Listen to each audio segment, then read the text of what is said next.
Welcome to the New Mexico Military Museum podcast. Today we'll be concluding our three-part series with the Bataan Death March and the end of World War II.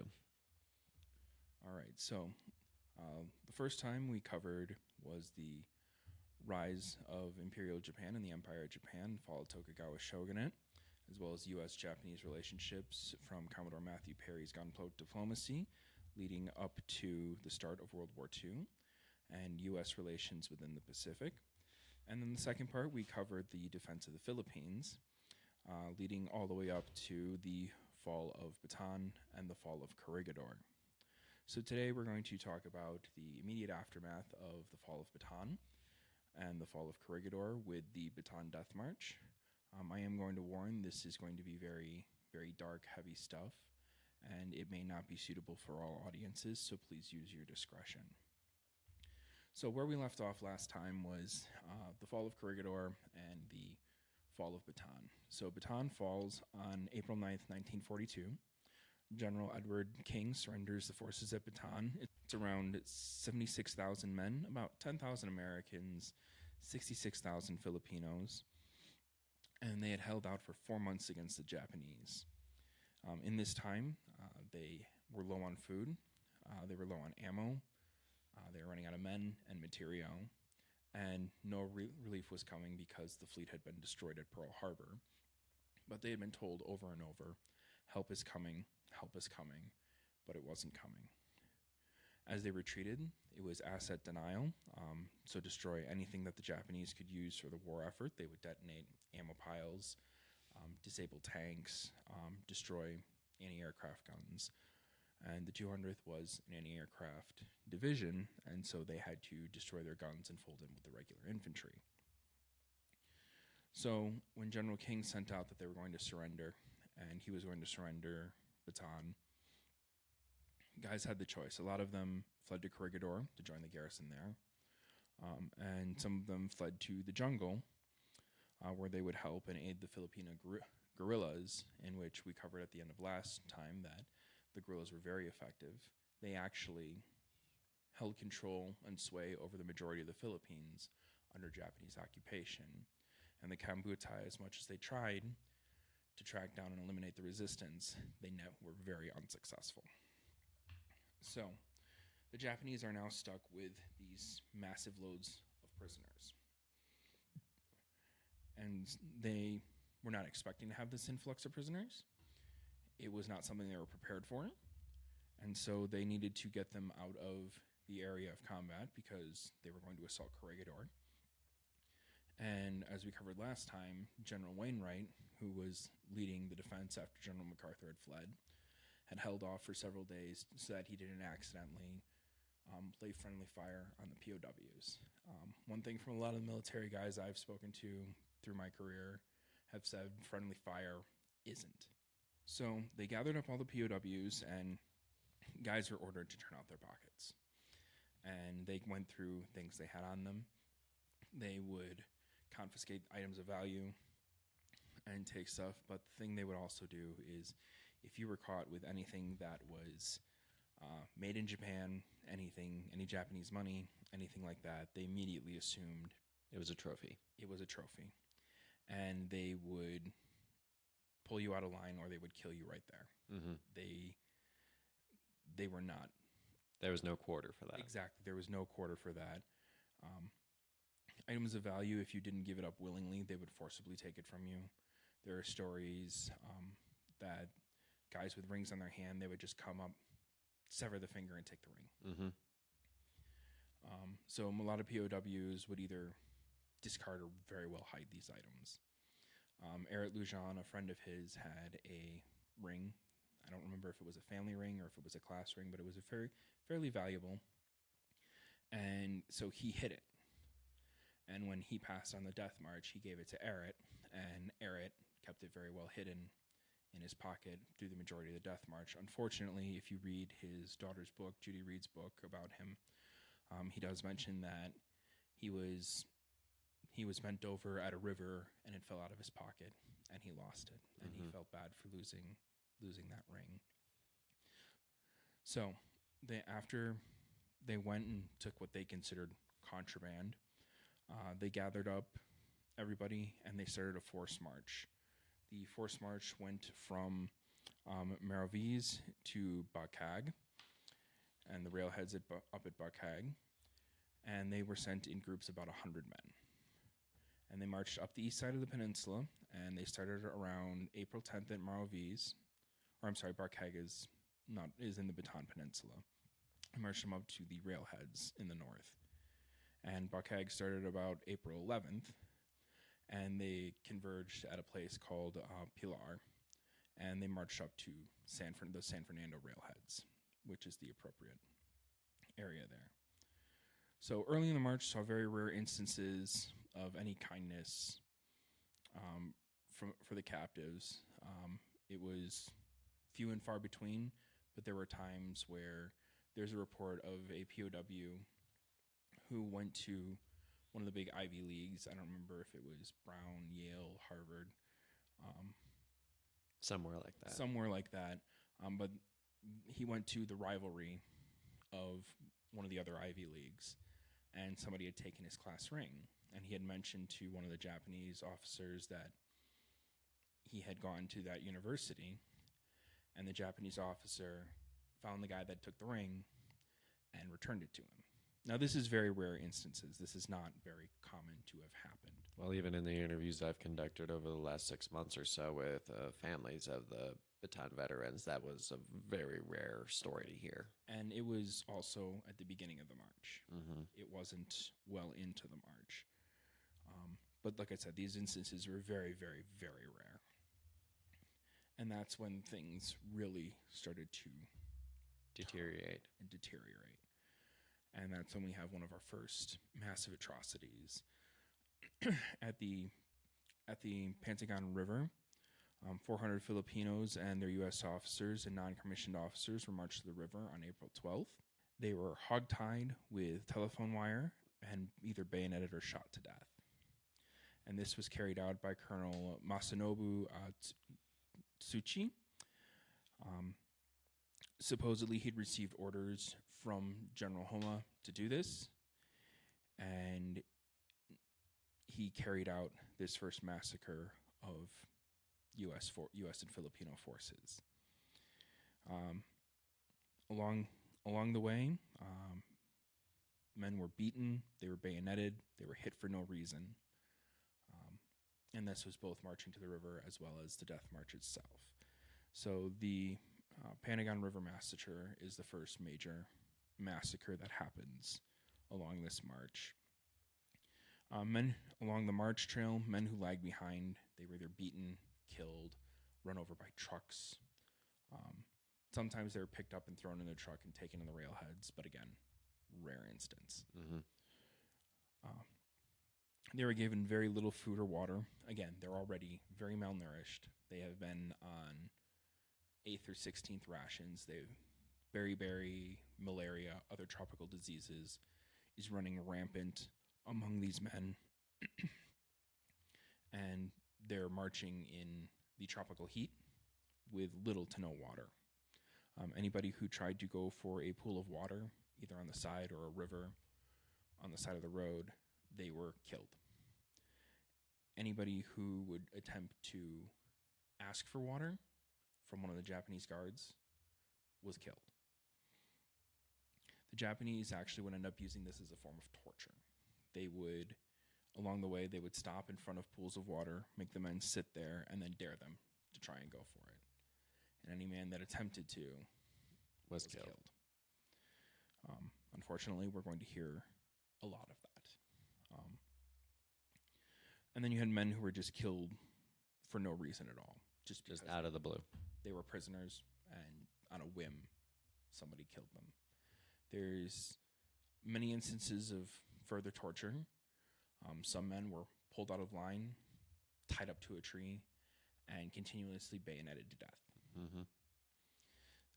Along the march trail, because the Philippines is a very tropic area, one of the letters home from a soldier before the defense of the Philippines and the war started for the U.S.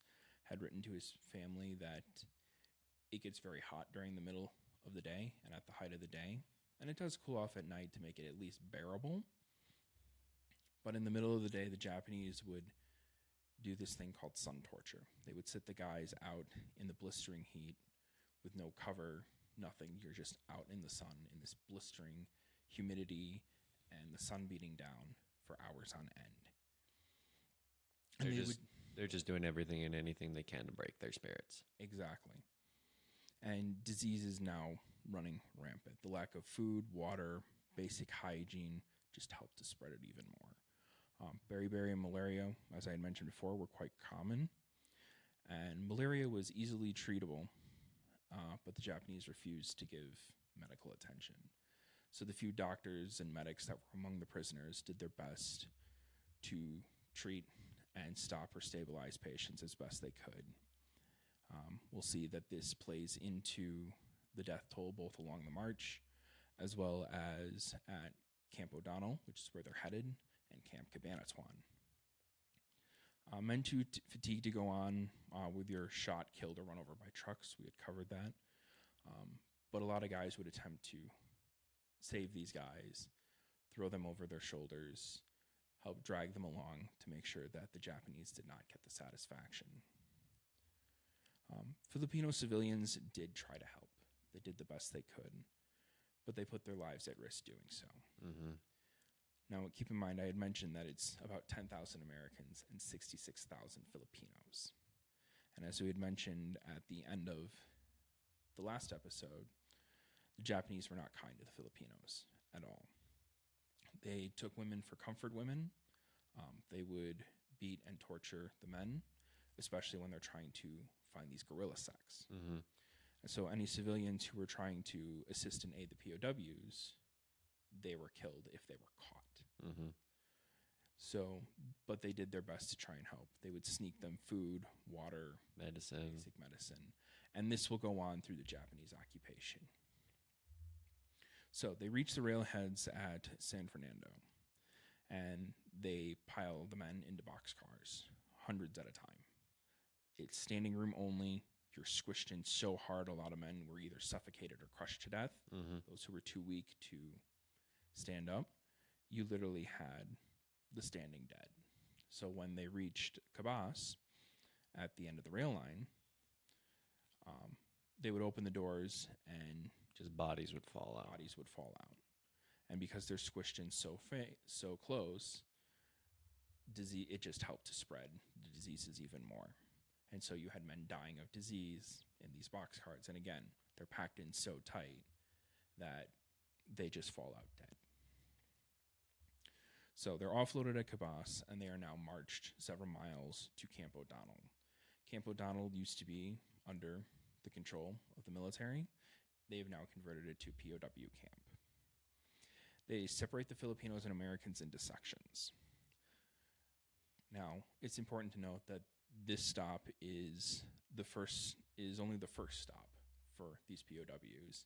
For some of them, it is only their very first stop. They will go on, and we'll cover more detail a little later how that happens, and how some of them end up becoming forced labor across the Japanese Empire. For others, this is their last stop. They will perish at Camp O'Donnell. So the biggest death toll come within the first few months of being at O'Donnell. The conditions at O'Donnell aren't much better than where they are on the Death March. May saw the largest number of men from the 200th and 515th dead, and mass graves were created outside of the camp. The last of the prisoners would arrive on April 30th of 1942. So what is the death toll of this march? Did we address how long the Bataan Death March was, like in miles? No, I don't have that. I want to say it was like 75 miles, but we can discuss that at some other point. Yeah. All right. So the death toll. What is the death toll of this march? It's hard to estimate. The estimates given are around 600 to 650 Americans and 5,000 to 18,000 Filipinos. Just horrific conditions. And that's And on treatment. the conservative side. Exactly. It's much like when they were estimating the deaths for the Spanish flu near the end of the First World War. all we have are estimates. And they even put them on the conservative side. It's hard to tell. The Japanese didn't keep records. They did not keep records. Agencies like the Defense POW MIA Accounting Agency does their best to try and give the accurate numbers as they try to identify the missing NPOWs from sites like Cabanatuan and Camp O'Donnell and along the Death March. But there's only so much they can do. Exactly. So after the march, as I mentioned, the Japanese were not ready for this mass influx of POWs. They're already suffering from food shortages from their war with China and the fact that the Allies had cut off any fuel, aid, froze their assets in their countries. So their military themselves is already on very limited rations. And now, according to the Geneva Code, which Japan was originally a signatory of, but they rescinded their signature not long after signing it, you are supposed to treat your prisoners very well. The U.S. did so. The Germans actually treated prisoners fairly well, but it was still, a lot of officers would argue there's actually a case, so we're going to rewind a little to World War I. There's a case where a British POW in Imperial Germany, his mother was dying, and he wrote to Kaiser Wilhelm II requesting that he could go home for see his mother one last time and attend the funeral, and the Kaiser granted it to him on the condition that he returned. He went home, saw his mother last time, watched her die, buried her, and then returned to being a POW. And a lot of the guards were shocked, and his response was, as a man, it was my job to be there for my mother and to return as a POW. And then he tried to escape because he said, as an officer and a gentleman, it is my duty to try and escape and return to my lines. Yeah, he did what he committed to, and then all bets were off at that point. Yeah, so it's a very interesting story from World War I. Very different experience in World War II. Very different experience in World War II, but the Germans still treated U.S. prisoners, keyword U.S. prisoners, pretty well. They treated British prisoners pretty well, French prisoners pretty well. It's the Soviets they did not treat very well. They saw the Soviets as low creatures. Which is a common theme across World War II, especially when involving the Japanese and their views on Americans and the Filipinos specifically. Yep. And I was about to bring that point back around. Thank you for doing so. So yeah, so the Japanese themselves are on very limited rations, and so they very limitedly ration what the POWs get. Which is next to nothing. Next to nothing. You're lucky to get a cup of rice. So in June of 1942, Camp O'Donnell is absolutely appalling. Death tolls are high. Guys are sent to sections of the camp that is literally, you're sent there to die. And so they transfer the men from Camp O'Donnell to Cabanatuan. It is interesting to actually note that the men who surrendered at Corregidor are already at Cabanatuan by the time they transfer the men from Bataan to Cabanatuan. So the imprisonment at Cabanatuan and their imprisonment themselves, they're treated very harshly. Thousands die from disease. Forced labor is quite common. This is both at O'Donnell as well as being transferred to Cabanatuan. Farming details are put together. They have to grow their own food, and it's very, very little. The Japanese actually take a large amount of it for themselves. Red Cross packages, most of it is confiscated. The POWs get very, very little out of these Red Cross packages. And they're forced to repair the airfields that the Japanese themselves bombed.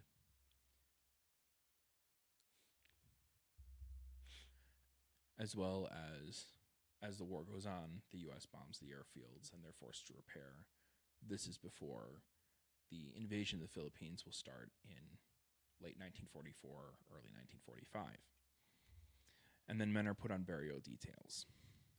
Now, these men did the best they could to try and track deaths. And they tried to bury guys up to 24 hours after they died, and they tried to do it within that, but they were buried in mass graves. Men from Bataan were actually more likely to die in the first months of being at both O'Donnell and Corregidor. I'm sorry, Cabanatuan. Men from Cabanatuan, men in Cabanatuan and O'Donnell were more likely to die if they were from Bataan than the men who were from Corregidor. And just the first wave of prisoners had opened the eyes of the Japanese officers. Like, oh, so if we're going to have another mass surrender from Corregidor, then we need to be a little bit more prepared for this one. Well, they could try to, but it wasn't. It wasn't a whole lot better, but... So, now we're going to go, as the war progresses, you see this labor shortage in Japan. My favorite way of looking at this, I shouldn't say favorite way, that's an ill way of putting that. But a good example of how labor shortages is coming up in Japan is if you take the Japanese Type 99 Arisaka. At the beginning of the war, I mean, it's a beautiful rifle, chambered in 7mm Japanese. You have a monopod on the front of the rifle. Mm-hmm. You have the cleaning rod on the front of the rifle. There is a rangefinder and a aircraft spotting sight on the rifle. Mm-hmm. So you flip up the rangefinder, and then you have two wings you can actually flip sideways to track left and right, Mm-hmm. a lot like modern snipers do. Right. There is a dust cover over the bolt in action, and you have the Imperial Chrysanthemum sitting on the top of the rifle, engraved in the rifle. That's near the beginning of the war and the invasion of Manchuria. When resources are flowing. When resources are flowing and you have skilled labor. Skilled machinists are working on this, and they're crafting this very accurate rifle. Mm-hmm. You fast forward to 1943, 1944. It's very different. Very different. The dust cover is gone. The monopod is gone. It's a basic rangefinder, if it's a basic rangefinder. You get to the quote-unquote last-ditch Arisakas. The rangefinder is gone. It's a peep sight. It's a basic bolt that if it works, congratulations, you got a good working Arisaka. And instead of having the egg shape on the bolt charge, it a lot of times would just be a solid square piece of steel. The cleaning rod is gone. All these fancy things that used to be on the Arisaka, the Type 99 Arisaka, are no longer there because there is a shortage of skilled labor. There's a shortage of labor in general. So Prime Minister Hideki Tojo looks around and tries to figure out how Japan is going to make up for this shortage of skilled labor and laborers because they're sending their men to war. And he looks at the POWs and goes, that's our skilled labor. That's the labor we're going to use. This is against the Geneva Convention. You're not supposed to use POWs for labor. And again, as I had mentioned, Japan is not a signatory. They were, but they quickly rescinded. So they go to these prisoner of war camps and they ask for volunteers. Some men do volunteer. A lot of them say that was the biggest mistake they ever made. I know we've talked about a lot about Sergeant Lujan, but he does volunteer.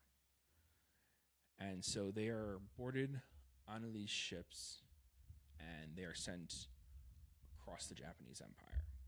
Some men will end up in Formosa, modern-day Taiwan. They'll end up in China. They'll end up in mainland Japan. They'll end up in the Korean Peninsula, basically across the entirety of the Japanese Empire where they need the labor. Eric will actually end up working on a dam, and he'll mix concrete by hand. And then eventually he'll end up in a factory in Japan. So these ships are promptly called hell ships. The reason they're called hell ships is because the conditions of these ships are not much better than the conditions of being packed into the rail cars from Krebsbach 2 kibas from the San Fernando Rareheads. So it's as many as we can and then some. Yep. And the thing is these ships are not marked. So there are rules in war. For example, hospital ships are marked with the Red Cross. They're non-combatant ships. The Japanese don't care. They'll kamikaze into them. They'll fire upon them. And so the Japanese, they don't mark these ships. They don't mark their hospital ships. They do not mark ships that are carrying POWs. There are certain things in Western warfare that aren't written rules per se, but they're things that are generally respected. That's not the case in this war. Yeah, a lot of the quote unquote rules of war are thrown out during World War II. It's all out. And it's all out the window. The Allies will play by the rules. The Germans will play by the rules to an extent. There are many instances of the Schutzstaffel, the SS, gunning down POWs, especially African American POWs, U.S. black soldiers, because they did not view those of African descent as their quote unquote Übermensch. It was horrific, and the Japanese were not much better. So these ships weren't marked, and this ends up causing your friendly fire blue on blue incidents, where these ships will be bombed and strafed by Allied aircraft. They'll be torpedoed by U.S. and other Allied submarines. They'll be fired upon by Allied ships, and it causes some of these ships to be sunk with the POWs on board. And some of these men who find out later that they torpedoed a ship of POWs or they strafed a ship of POWs, this will haunt some of them for the rest of their lives, knowing that they shot at their own guys. Yeah, they contributed to their countrymen's death. Yeah, and some men, this will haunt them for the rest of their lives. I've talked to a few veterans who, when they've mentioned that when they found that out, they were haunted by it. Mm-hmm. So, if they managed to survive the hell ships, they were now in forced labor across the Imperial Japan. They would work on dams. They would work in mines, much like our current exhibit, Flags of Freedom. The donor's family, he's a Bataan survivor, and he worked in a mine. They worked in manufacturing plants, foundries. Anywhere the Japanese needed the labor is where they worked. And that's how that sits through the entirety of the war. Just being transitioned around from one work area to another. Yep, absolutely. So now we're going to fast forward to the Philippine campaign in 1944. And so it is codenamed as Operation Musketeer 1, 2, and 3. The Filipino guerrillas have been harassing the Japanese quite successfully. Japan only controls 12 of the 48 provinces of the Philippines. They brought in the Kabutai to try and root out the leaders. And they're not overly successful. There are accounts of them capturing Filipino guerrilla leaders, but it's not as many as they would have liked. Frankly, they would have liked to capture them all and kill them all. But the guerrillas were so effective that they were always one step ahead of them. Well, they had the support of the local populace, so if anyone saw a Japanese soldier coming in, everyone clammed up and was on high alert. Yep. So when you have an insurgency and you have the populace behind you, as we saw in Iraq and Afghanistan, when the populace sided with the insurgency was when we had the major troubles. Mm-hmm. When we managed to turn the populace to our side, they sold out the Taliban, no problem. Yeah, no issues whatsoever. Yep. So, on October 20th, 1944, the 6th Army lands at Leyte, and the invasion of the Philippines goes. By 10 a.m. on October 20th, General MacArthur is ashore. And he says, "People of the Philippines, I have returned." And he swore that he would return, and he did. So the Japanese are pushed back island by island, part by part. Unfortunately, this is going to have unknown effects on the POWs. A lot of the guys, when they hear the whispers about this, they're really Hopeful. some excitement and hopeful starts to stir. But then you have the Palawan massacre. 150 POWs at Palawan from Bataan and Corregidor. They've been used as forced labor to build bunkers and air raid shelters, repair airfields, all that stuff. They are taken to these bunkers. As the U.S. pushes up the Philippines, General Tomoyuki Yamashita orders the disposal of all these POWs. On December 14th of 1944, the Japanese trick them and they sound the air raid sirens. And so these guys dig into these trench shelters, they jump into them, and then the Japanese block the entrances. They do it with oil and gas barrels, anything that is easily ignitable. Mm-hmm. And then they set them on fire to block the exit. And and a lot of guys are burned and suffocated to death. And anybody who tried to escape Was shot. They had machine gun units on standby, and they shot them. So in order to escape, some men dug tunnels to the cliff edge. About 24 escaped, and the Japanese hunted them down. Only about 11 of them ended up surviving with helps of the Filipino guerrillas. Among them was a gentleman by the name of Don Schlote. Mr. Schlote ended up becoming an artist for Hanna-Barbera. He later in his life, he would paint a series of paintings depicting men he knew who perished at the Palawan massacre. Paintings we now have in our very Paintings collection. that are in our collection. So, on January 9th, 1945, the 6th Army lands at Leyte Gulf on Luzon. So, word of the Palawan massacre reaches U.S. intelligence from these 11 survivors. The Filipino guerrillas pass on the information. There's a fear that the Japanese would do this again. As the U.S. advance and reach the camp, they'd reach Camp Cabanatuan at about January 31st or February 1st at the current rate of the advance. So a recon was done of Cabanatuan on January 19th. And a plan was brought together to rescue our POWs. So the plan was okayed, and the 6th Ranger Battalion and the Alamo Scouts were given the mission along with the Filipino guerrillas. Now the 6th Rangers, they were originally the 98th Field Artillery, and they were changed to a Ranger Battalion by their CO, commanding officer, Lieutenant Colonel Henry A. Musi. They're an untested unit, and they would prove themselves in this raid. They're pulled together, they're trained as Rangers, but they have not seen combat. Whereas on the other hand, the Alamo Scouts have. They're a very well-tested unit by 1945. They're very good at recon and intel gathering. And they're actually credited with rescuing 197 POWs in Papua New Guinea.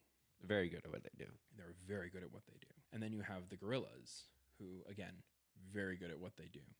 They've had the Japanese on the ropes. Remember, the Japanese only control 12 of the 48 provinces of the Philippines. The rest is all under the influence of the guerrillas. So the raid is planned for January 29th. And on the evening of the 27th, the Rangers and the Scouts set out to hook up with the guerrillas. And they cross enemy lines at about 5 a.m. on January 28th. They are now cut off from support. Any contact is all done by radio when they can get a connection. They're on their own at this point. They're on their own. The Alamo Scouts and the Ranger Battalion work their way across enemy lines and are working their way to Cabanatuan. On the morning of the 29th, they finally link up with the guerrillas. Captain Juan Piota shares intel about the Japanese forces in the area. He is the leader of the guerrilla resistance in this area. He ends up becoming a very influential person in the Philippines, has a very successful political career post-war. His guerrillas have been watching the Japanese, and there's a large force of about 7,000 in the surrounding area. So he strongly suggests to Lieutenant Colonel Musi that they should probably wait till this battalion Moves on. moves north.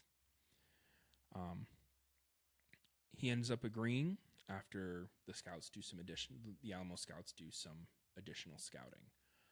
It is worth noting that as great as a commander as Lieutenant Colonel Musi was, he didn't trust the Filipino guerrillas. There may have been some personal issues stuff there. I'm not going to say one way or another, but he waited for the Alamo Scouts report before he fully decided to take action. He wanted intelligence that he could trust. Exactly. So they waited 24 hours and they radioed back to the 6th Army as to the exact point of the situation. So they sent scouts to survey the camp and to get exact locations of the guards while they're waiting. So Lieutenant Colonel Musi turns to his captain, Robert Prince, and he gives him the responsibility of coming up with a plan on how to raid the camp. And at about 5 p.m. on January 30th, they head out to execute his plan. So what was his plan? So based on the information they got both from the guerrillas and the Alamo Scouts, they knew that there is a wide area of open field around the camp so that the guards can see anything coming their way or any prisoner trying to escape. Very standard. Pretty standard. So they have to belly crawl and GI crawl from the tree line across this field to the camp.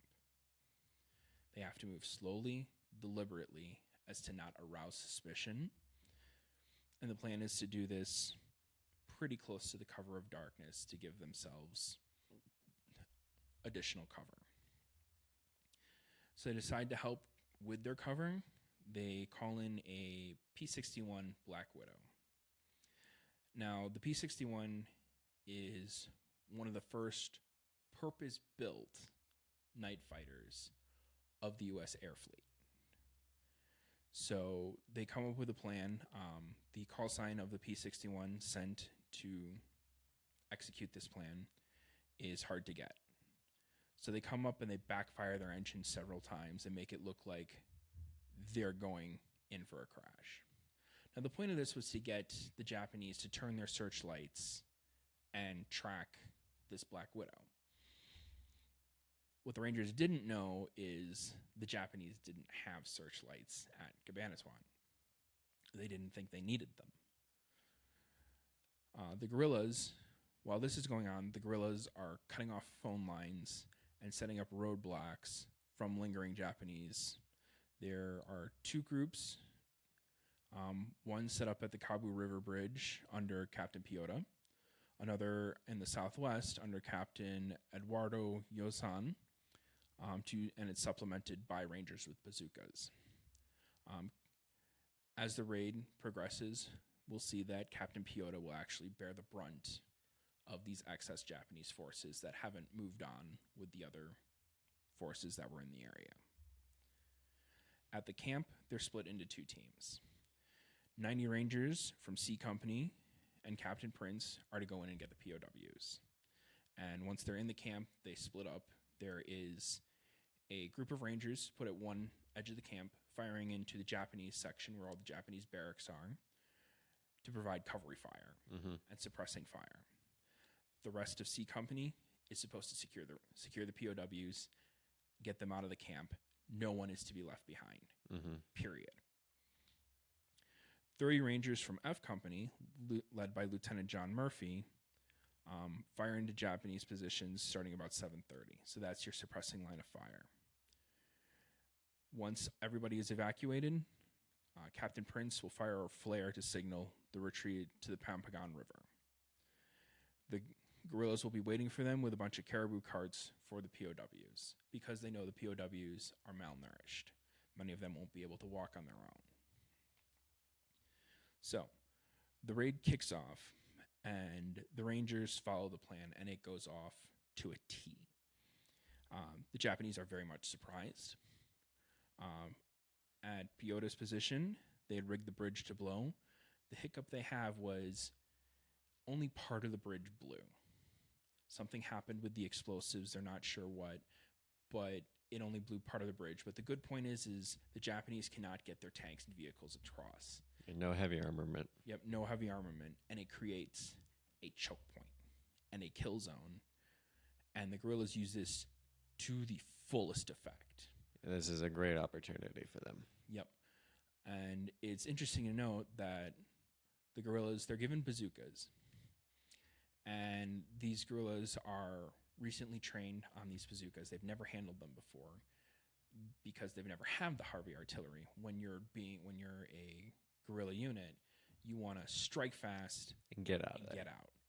A bazooka is not a light instrument. It is an anti-tank weapon. Not something you're running around with in the fields. Yep. And even though they'd only recently been trained on this, they managed to destroy or disable 4 of the Japanese tanks. Which is impressive. Exactly. So back at the camp, a ranger actually uses his M1911, standard U.S. Army issue at the time, to shoot off the lock. And the rangers enter the camp, and they follow the plan exactly. They lay down their suppressive fire under F Company, and they move into the camp. They set up.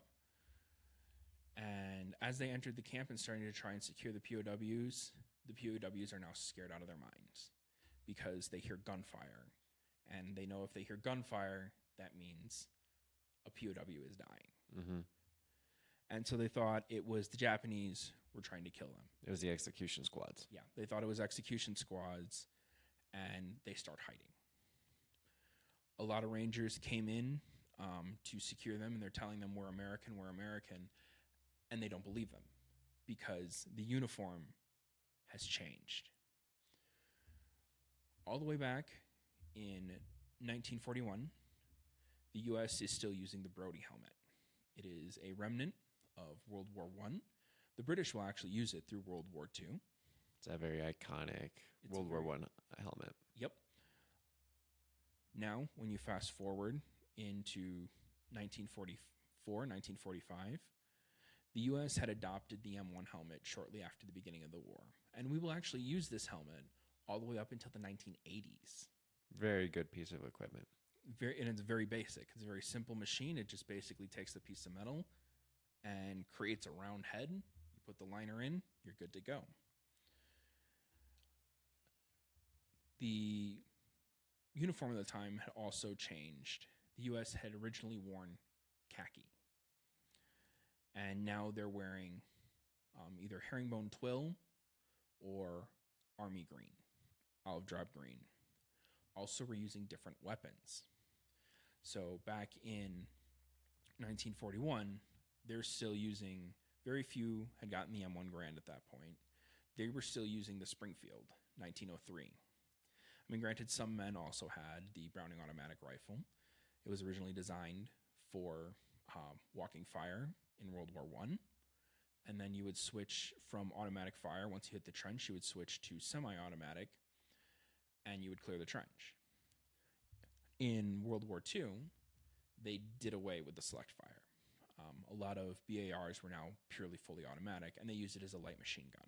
Just throw as much lead at the enemy as you can. Exactly. And we're also using M1 Thompsons, which are cut down, slightly lighter versions of the original design of the Thompson that was used in Central America, as well as the early war. So they would have seen the Thompson, but it would have been a different design. That, and we're also using M1 carbines. Total different weaponry than what the men of the 200th and 515th. They would have still been using Springfields. Few men would have had BARs. A couple of them would have had early submachine guns, but not to the effect that they were. So they thought it was Japanese trying to trick them, and a lot of them hid, and many had to be forcibly removed. And once some of them realized, oh, these are actually Americans saving us, they're not killing us, then you had a mass exodus starting to go. The hiccup to the plan was a Japanese soldier managed to get his hands on the mortars, and he fired off 3 mortar rounds. This injured a couple of the scouts and a few of the rangers and several of the POWs. A man from F Company managed to get a bead on him and silence him. At 8:15, Prince looked around and fired off a flare. It is important to note that there had been no gunfire for the past 15 minutes. So from 8 o'clock to 8:15, they had suppressed the Japanese, either killed them or they had retreated away, and there had been no gunfire for 15 minutes. At 8:45, the Rangers, Scouts, and POWs would cross the river, and Captain Prince would fire another flare to signal for the guerrillas to withdraw. But, as I had mentioned earlier, Captain Piota didn't get this opportunity because he bore the brunt of it, and he could not withdraw. He had to stay there and fend off the Japanese until there was enough that he was able to withdraw. And that didn't come until about 10 p.m. Captain Yosan, on the other hand, was able to withdraw right away and assist with pulling the carts. At 10 p.m., the Rangers and POWs had stopped at Plantero, and they were able to send a message to the 6th Army. They spent a lot of time trying to get the radio working. At about 11 p.m., they managed to get a message out, but then radio contact shortly dropped off afterwards. After a head count was done, they discovered that they were actually missing a POW, which put them in a bit of a tizzy. They were missing a gentleman by the name of Edwin Rose. He was a British POW, and they sent the guerrillas back to go and find him. So Edwin Rose actually had lost his hearing. And so he had actually fallen asleep in the latrine before the attack started. And when he woke up in the morning, he found the camp empty. And so he did what any person in the time who finds an empty camp when they woke up goes, well, I guess I'm free. And so he shaved. He put on the best clothes that he had managed to save. And he left the camp. Just walked right out. Just walked right out the front door. Almost like Jack Churchill did, but except Jack Churchill did that to an active camp. And there's a reason he was called Mad Jack Churchill. But he walked out of the camp, and he was actually found by guerrillas, and they took him to a tank destroyer unit to pick him up. A Black Widow crew ended up flying scout for the Rangers and the Alamo Scouts to ensure that the retreat lines were all good. At 8 a.m. on January 31st, the Rangers reestablished contact, and they were told to go to Talavera, which was 11 miles from their position at that time, to hook up with the 6th Army. So the casualties from this raid: 2 Rangers were killed. Captain James Fisher, who was the battalion surgeon, he was hit by shrapnel from the mortars, and he died from his wounds. Corporal Roy Sweezy, unfortunately, was killed in a friendly fire incident. So remember how I had mentioned that there had been 15 minutes of no gunfire. Corporal Sweezy ended up coming up to the line, and somebody mistaked him for a Japanese, and they shot him. 2 BOWs unfortunately died. One died from a heart attack, literally just feet from the gates of Cabanatuan. The ranger who was carrying him said that apparently the excitement was just too much for his heart to take. Mm-hmm. And he died in his arms. Another one died of disease at Talavera from the retreat. There were 4 U.S. soldiers wounded, 2 Rangers and 2 Scouts, and 20 guerrillas wounded. The most shocking part of this entire thing is not a single guerrilla was killed. So it was just proof that they were dealing with the best of the best. The guerrillas, the Filipino guerrillas, were frankly an amazing fighting force. And it would not be an understatement to say that the raid would not been nearly as successful without their help. had it not been for Captain Piota and his guerrillas. Now, Lieutenant Colonel Musi would actually underplay their role in his report. What led him to do that? I will not say one way or another.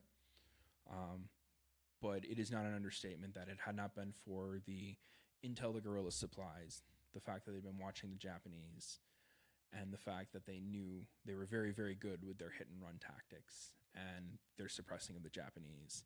Like I said, it is not an understatement to say that this raid would not have been nearly as successful had it not been for the guerrillas. So, the rest of the campaign of the Philippines, the Japanese eventually are pushed into pockets, and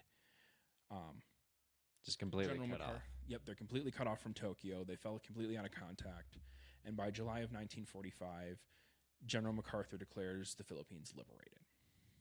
Now, even though he declares them liberated, there are still holdout pockets, and this happens across the Pacific.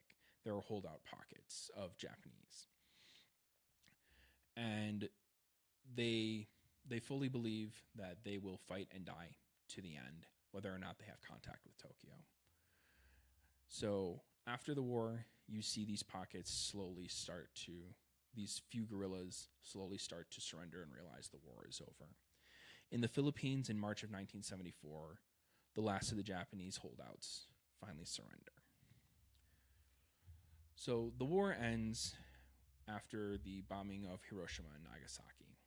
The U.S. detonates the first nuclear weapon at the Trinity test site down on the Alamogordo bombing range, which is now White Sands, in July of 1945. J. Robert Oppenheimer, who is head of the Los Alamos Research Facility, will think of the line from the Kama Sutra, "And now I become death, destroyer of worlds," at the destruction of the bomb. Now, at the same time this is taking place, that they're doing this test, you see the USS Indianapolis is taking parts for Little Boy all the way across the Pacific, and they actually leave the same day that Trinity test goes off. So whether it works or not, they're dropping the thing. Yeah, no, whether it works or not, they'll have the parts on the way. So we have the bombing of Hiroshima and Nagasaki, which breaks the Japanese will to fight, and they surrender under one condition, that their emperor is not prosecuted. So Hirohito manages to avoid the wartime prosecution. The official surrender is signed on September 2nd, 1945 in Tokyo Bay aboard the USS Missouri. And this is also the day where the last of the POWs are officially liberated. Now, if we look at our Flags of Freedom exhibit, Avery Cox, who is the gentleman who this focuses on, in which he took an American flag from Bataan. He and four other gentlemen, they carried this flag among them at their own risk, all the way to O'Donnell. They end up aboard held ship. Avery and another gentleman end up aboard a held ship, and they end up working in a mine at Fukuoka Camp, number 12, I believe it is. And they bury the flag in the bottom of the mine. Well, September 2nd rolls around, and they realize that the war is over because the guards are gone. They don't see anybody. Camp's just abandoned. And so Avery runs to the mine, gets the flag, lowers the Japanese flag from the flagpole, and raises the U.S. flag that he brought with him from Bataan to Fukuoka. And so the last of the POWs are liberated. So the U.S. and her allies are now tasked with charging war crimes for the atrocity of both the Panagon River Massacre, the Pawan Massacre, the Bataan Death March, and the use of POWs as forced labor. And all the other atrocities that went in the interim. All the other atrocities across both the Pacific, as well as you have the atrocities that have happened both in Europe and with the Holocaust. So you have the trials at Nuremberg that happen for the European theater, and then you have the trials in the Pacific of the Japanese. So General Homa, he is charged with the Bataan Death March, as well as other war crimes committed in the Philippines. He's arraigned on December 19th of 1945, and he is tried from January 11th to February 11th, 1946 in Manila. The lawyer appointed to his defense is very inexperienced. Whether or not you want to call it a show trial is up to you, as well as the listener. It's up to you. General Homa's defense was that he was so busy with the assault on Corregidor to know what was going on with the POWs, so he believed that his officers were handling it properly. The problem with his defense is the route that they took from Bataan up to the San Fernando railheads ran less than 500 feet from his headquarters building. So there's no way he didn't see anything. There's no way. He said that he gave all authority for the POWs to General Hashitake Kawane, and he said he had publicly stated that POWs were to be treated fairly. This doesn't convince the jury. He is convicted on February 11th, 1946, and his death is carried out on April 3rd, 1946, at Los Baños, Laguna in the Philippines, by death by firing squad instead of hanging because of his position. Kawane, as well as Colonel Kurataro Hironado, are tried in 1948 at Yokohama for the Bataan Death March as well, and they are executed by hanging on June 12th, 1949 at the Sagamo prison in the Philippines. General Yamashita, who is responsible for the Palawan massacre, as well as the numerous war crimes against the Filipino people, POWs, and for atrocities in the Patagon province. He is tried October 29th to December 7th, 1945, and he is sentenced to death by hanging. His execution is carried out on February 23rd of 1946, also at Los Baños. Colonel Suchi actually fled the Allies when they took Burma in 1945. So he had been transferred out of the Philippines after the Patagon River Massacre into the fighting force in Indochina. He escaped to Taiwan and then to China, where he was imprisoned by Chinese intelligence and became an employee. He ended up spending time in Vietnam under the Chinese intelligence. He returned to Japan in 1948 and wrote books about his experiences in World War II. The most interesting part is he is elected to the Japanese Diet in 1952 and then reelected twice more. Which is the equivalent of our ruling Congress. Yep. So in 1952, Japan is still under occupied U.S. rule. And the Diet is, as you had mentioned, effectively their Congress. But the fact is, he's a war criminal, and he has now been reelected twice. He actually ends up becoming a CIA spy during his time back in Japan. Supposedly, he stopped a coup attempt in 1952 by turning in plotters of the Socialist Party of Japan. In 1962, he would travel to Laos and then never be heard from again. According to the CIA, from the intelligence they had, he was kidnapped by the Chinese, imprisoned and considered alive in August of 1962, but was declared dead July 20th of 1968 because nobody had heard from him. There is a high chance that the Chinese intelligence tortured and killed him, but we will never know. But he never stood trial for the Patagon River Massacre. Justice was never carried out. No. Prime Minister Hideki Tojo, at the end of the war, the U.S. started to round up a lot of the major government officials. They promised they would not prosecute Emperor Hirohito and his family, but Hirohito had to denounce his god status. The Japanese believe that the emperor is the equivalent to God, and the will of the emperor is absolute. And at the end of the war, in exchange for sparing Hirohito, he had to denounce his god status. So just take any will out of the people to fight. Yeah. And so then they began to round up the major government and military officials, and Hideki Tojo had been running the government. And so instead of being captured, he tried to kill himself. On September 11th, the U.S. pulled up to and deployed the MPs and a squad to take him captive, and they hear a gunshot, and they rush in, but he failed to hit his heart.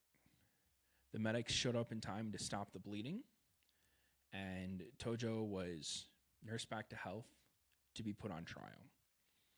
He was charged with waging war of aggression, war in violation of international law, unprovoked or aggressive war against various nations, ordering, authorizing, and permitting inhumane treatment of prisoners of war.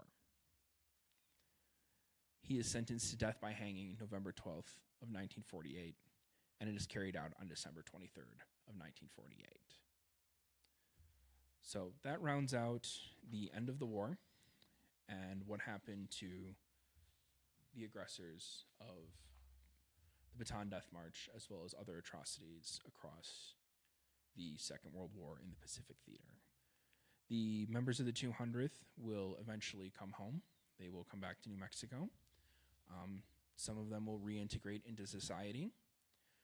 Many of them will harbor animosity against the Japanese. They won't buy anything Japanese related. They won't touch anything that comes out of the Pacific. They will only ever buy American and use American goods. But some of them actually will have some forgiveness. One of those is Jack Aldrich. He actually will have forgiveness for the Japanese, forgive them for what they did. His daughter, Suzanne, speaks very highly of her father, and her brother actually ended up marrying a Japanese woman. And so Suzanne is actually one of our longtime volunteers. So that rounds out what happened on that end. Eric Lujan will return to Santa Fe.